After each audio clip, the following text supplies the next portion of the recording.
Necessitarem sal, un full de paper reciclat, guixos de colors, un pot de vidre, un tros de tela, un tros de cordill, tisores i una cullera. Posem una cullerada de sal i freguem el guix de color que vulguem.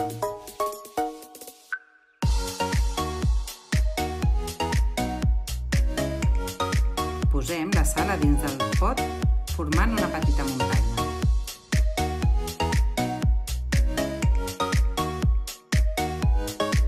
Repetim aquesta operació canviant de color fins que omplim el pot.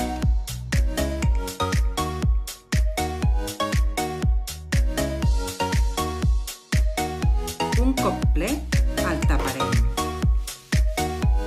Agafem el tros de tela i el posem a sobre la tapa.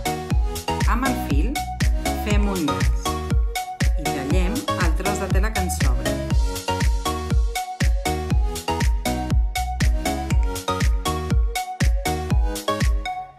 Llest!